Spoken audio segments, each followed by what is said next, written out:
Hello, all my lovely lights. My name is Chastity, aka Luna Beams, and I am a psychic medium and astrologer, and I want to welcome you to my channel.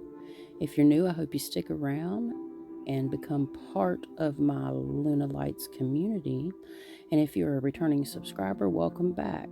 You always brighten my day.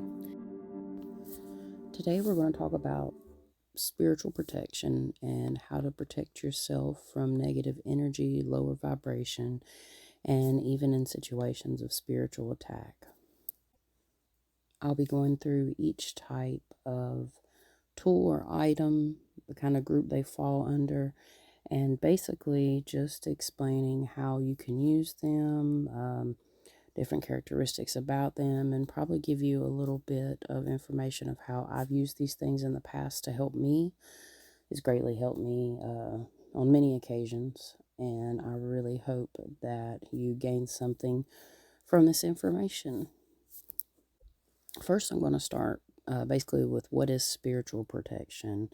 It could be a combination of things or particular things. It's either when you call upon a spiritual guide, angel, God, or any like positive universal power, or using your own energy as a protective shield, or utilizing objects in that way as well. Why is spiritual protection necessary? Well, we have a lot of things that are physical and non-physical in Earth or in our realm that is searching for energy sources to basically feed off of, and attachments. You also have, people that, whether they realize it or not, could be lower vibrational than yourself or just basically energy vampires. You also have people that use this type of energy to harm others, and basically do things that have to do with taking away your free will. So that would be a very good reason why a spiritual protection is necessary. And if you are picking up, let's say you go to a haunted location because that's your thing, you've always wanted to go. Well, if you're not spiritually protected, you can pick up energy and it basically gets stuck to you, or a piece of that energy can leave with you, because these things are, well, how can I say this, not always stuck, because they're made of energy. Things can actually transcend across space and time. They don't have the same boundaries as we do. So you can actually pick up things and they get stuck in your aurora. And if it's weak or not protected, it's easier for these energies to like lock on, causing negative influence in our lives or things to happen. And it can manifest through your emotions. Speaking of auroras, or your aurora, it is basically your energy field that surrounds your body, because everything's made of energy. Molecules, we are made of energy. And the aurora is present around everything. Everything has its own vibration and whatnot surrounding it. Your aurora is also basically represented by color, and it's related to each chakra, and each color has a specific meaning.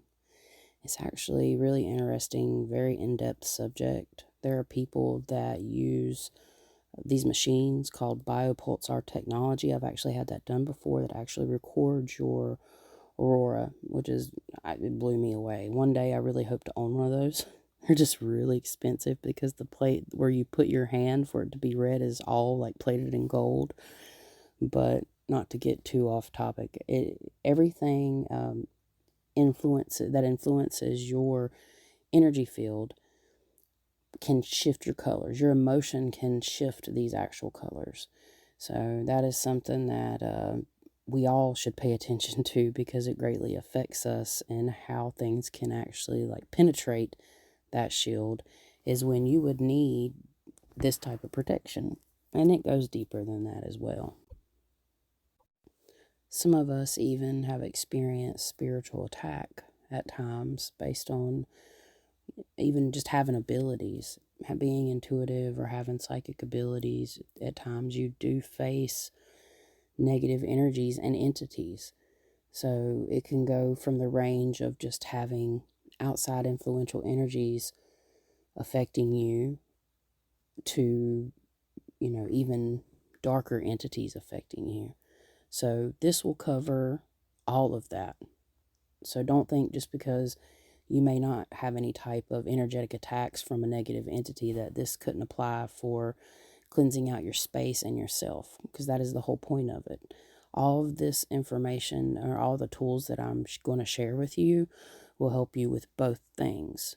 And what you need to use will be based on a certain set of information and how you feel. So this is not a set defining line. This is just a guideline of tools that could be helpful to you moving forward.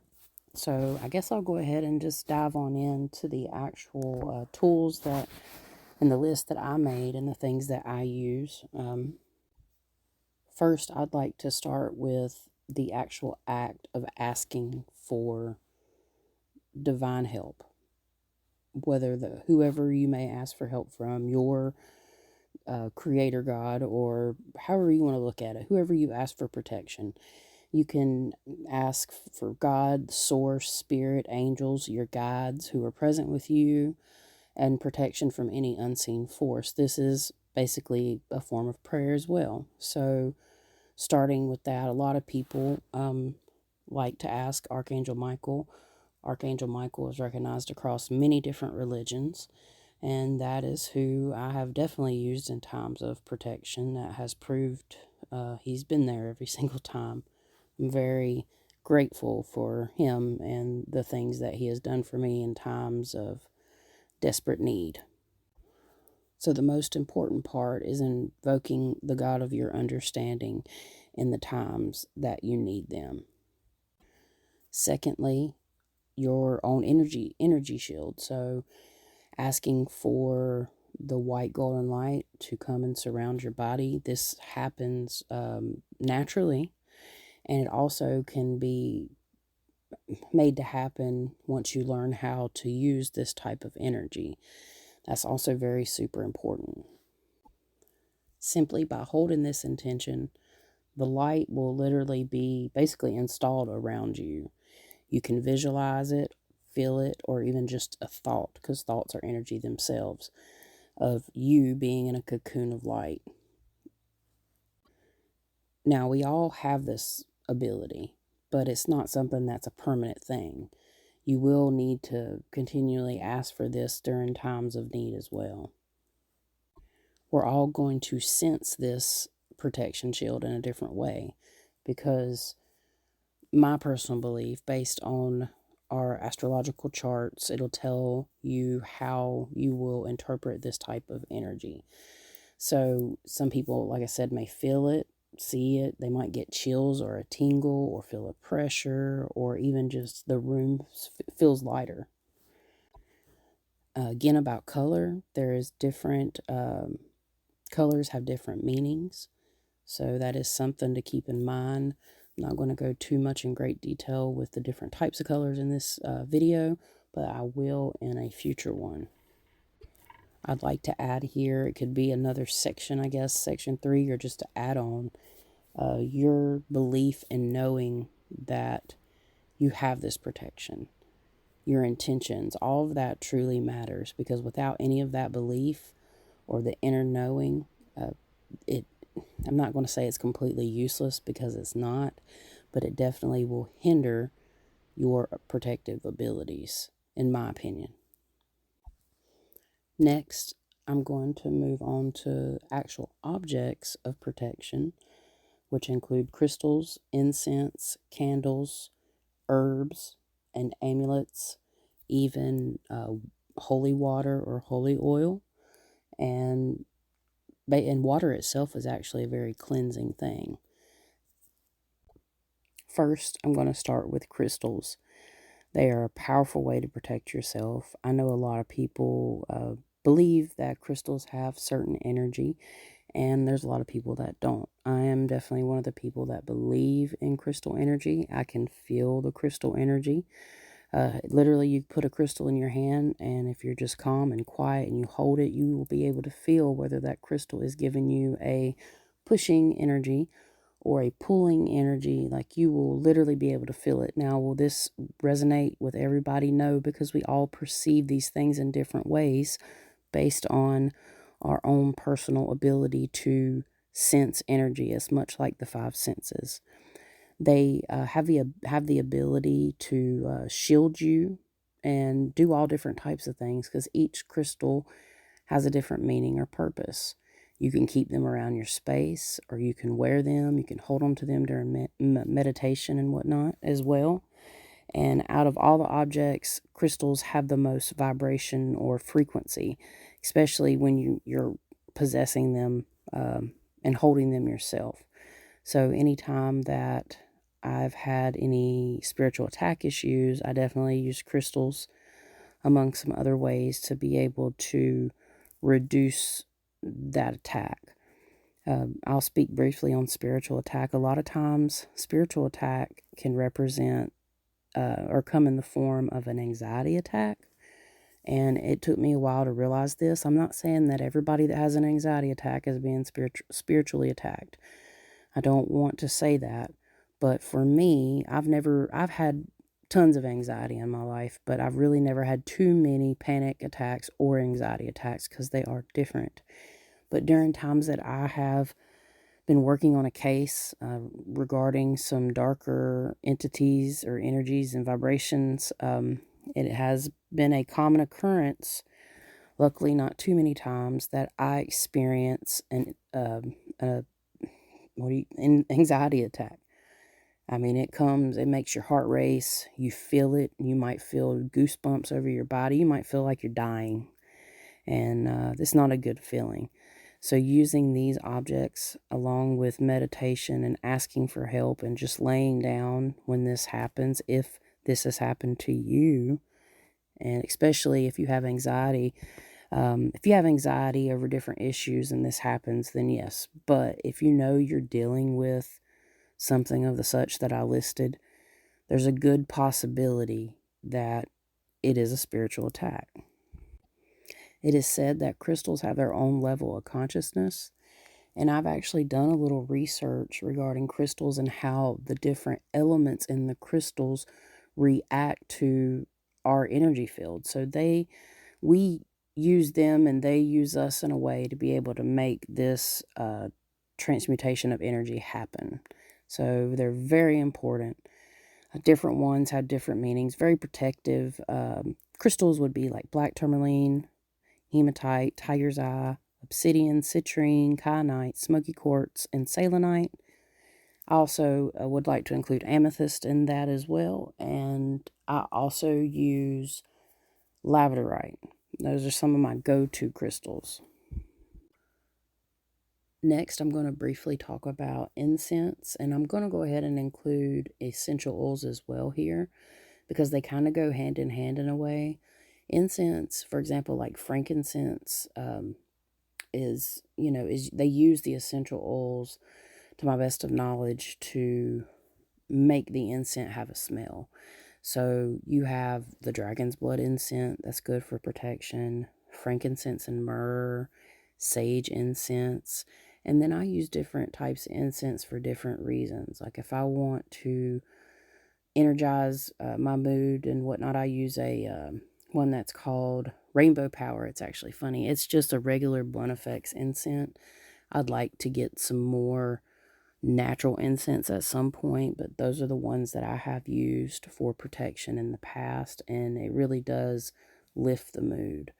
When you talk about essential oils, you can also use frankincense, and you can use basil.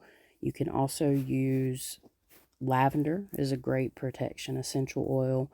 And please keep in mind, the essential oils are great for smells. They also can be put on the body in the form of like a roller ball, but they have to be cut with a carrier oil. There's different types of carrier oils: almond oil, coconut oil, olive oil, whatever you want to cut it with. And there's a lot of information and research if you were to, like, let's say, want to make your own essential oil. that you'll need to go and find, unless you're going to buy it from another source, because some of the essential oils, they're highly concentrated and they can actually burn your skin. So keep that in mind if you're working with essential oils. Next on the list is candles. So candles, white candles are great. I've used white candles for many things. You can use just anything from a tea light all the way up to a 7-day candle. However you're comfortable, whatever you're intending to do with them.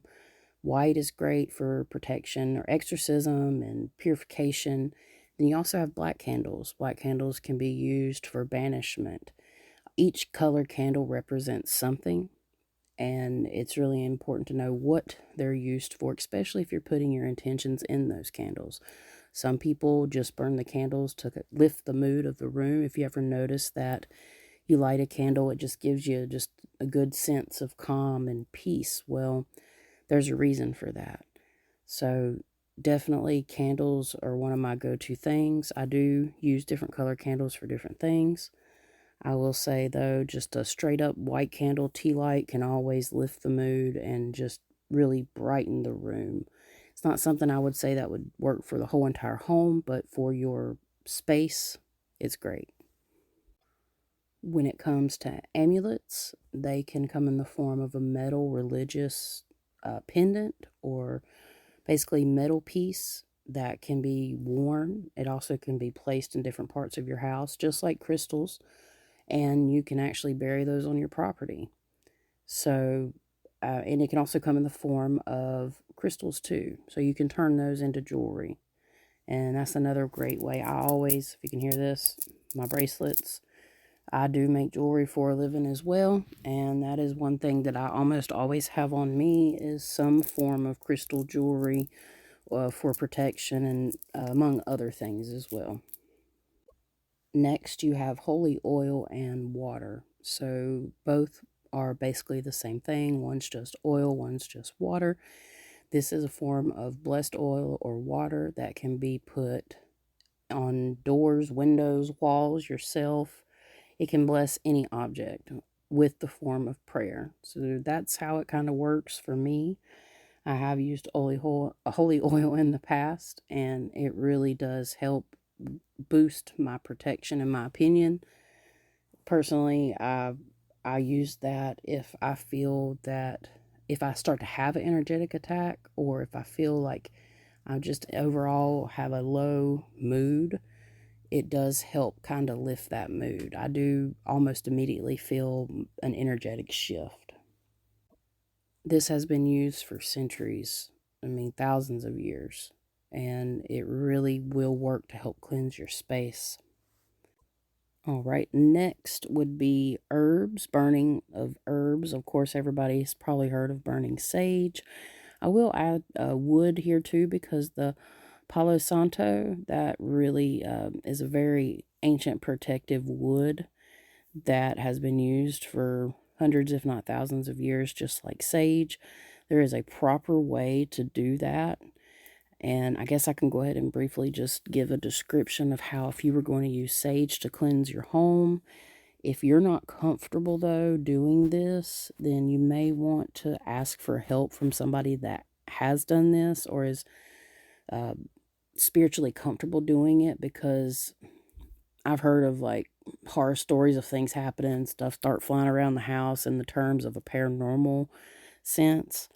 But if you don't have any, like if it's not paranormal, then it might not be as much of a situation if you're not prepared and you just want to burn some sage leaves to boost the mood or boost the environment. But yeah, this is something you should be very careful with, including the wood as well.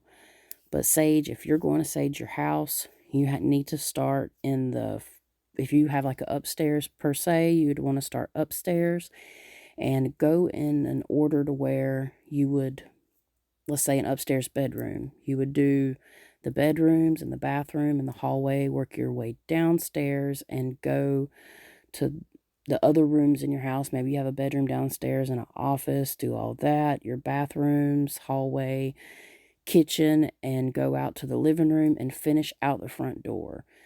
Even the basement or attic spaces, it works the same way. You want to start what would be considered the back of your house and work your way out to the front. Because if you started at the front and went to the back and didn't finish near an open source, you're actually binding all that energy in that specific area, and that can lead to actually more agitation when it comes to spirits or just energy in general. It can form a large energy mass. I've literally seen this intuitively in somebody's home where they were confused with the way they had to do it, and there was a large dark mass of negative and awful energy that was actually able to manifest and do things.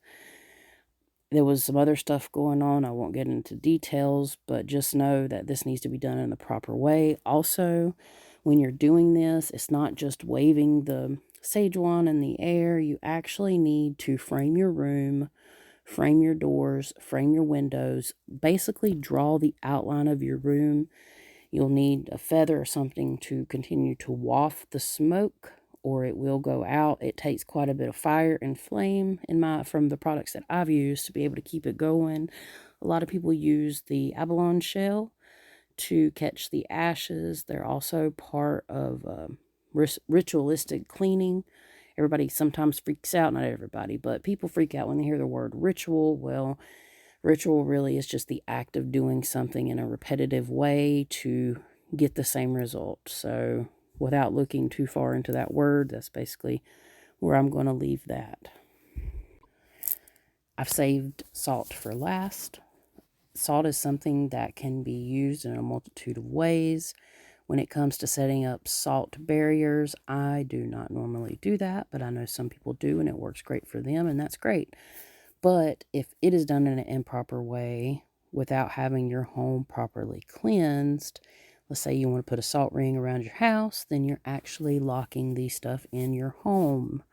So again, this would be something that you would want to research and study, not just one website and say, I'm ready to do this. Again, if you don't feel comfortable, just don't do it. You're better off just getting some crystals and some incense and doing the more mild forms of protection and cleansings. But yeah, because sage and salt rings and stuff of the such, it can get a little tricky if you're not comfortable or you're not sure how to do it. All right, and lastly, I have more of a transcendent type way of protection that kind of makes a circle back around to prayer or setting intentions, asking for divine guidance, and using the light as a form of protection, and that would be grounding meditation. Meditation is a very powerful tool to be able to center your body and your chakra in alignment. Having your chakras in balance and free flowing is very important as well. In my opinion, if you're talking about negative energy or negative entities and locking onto your aurora, they tend to want to lock on to the area of your solar plexus because that is where you receive and send a lot of energy as like one of the centers. So grounding yourself can be you sitting in your comfortable space in your home, or you could go outside and just literally envisioning a silver white light coming up through your tailbone. And then this is also where you would want to use the golden divine light to come down through your crown chakra and meet in your heart chakra and kind of just merge together to get that grounding and peace. If you are familiar with meditation, probably understand what I'm talking about. It is very helpful. It really does kind of balance out those energy systems. And then you have also, I've left out salt baths. So having a salt bath, like Epsom salt bath, or even putting things like rose petals or orange peels. A lot of people do a lot of different things. And at the end of the day, it's really up to you what you want to do. You can research different ingredients and basically type in the metaphysical properties of whatever you want and it'll give it to you. So you can create a nice little bath to cleanse yourself, and water in general is cleansing. And even just taking a shower, of course, cleanses our bodies, but it also cleanses our field as well. It really is helpful if you could take a nice swim in a natural water source.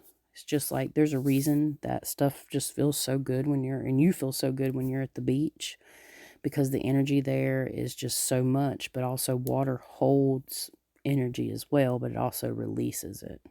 It's a very interesting subject. So, this is a quick overview of the different tools and ways that you can protect yourself. This is a part one.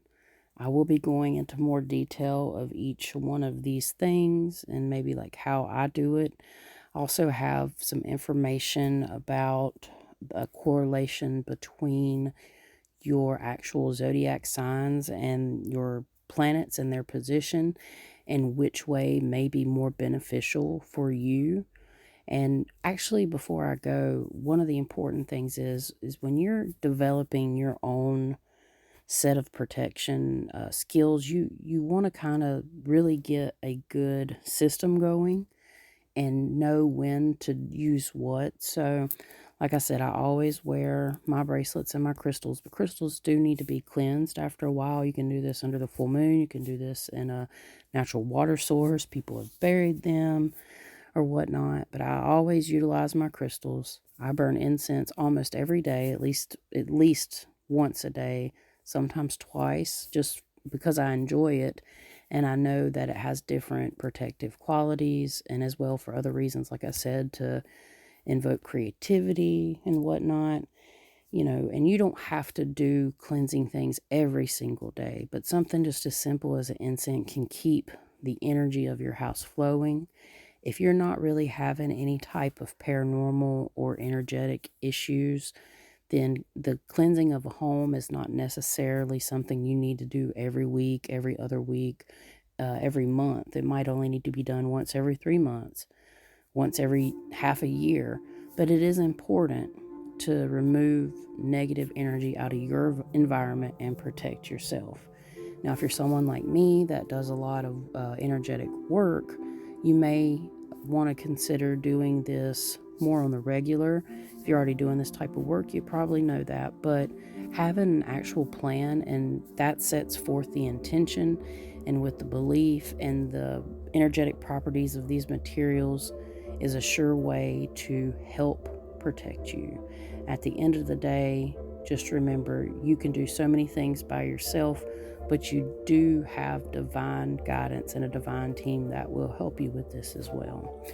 So I hope this was a little informational, especially for someone just kind of getting into protection and spiritual protection. Again, this is part one. I plan on coming back with some more information. If there's anything you want me to cover in an in-depth way, I can do my best. Please leave your comments down below. Like and subscribe, and I'll see you next time. Thanks for watching. Peace out.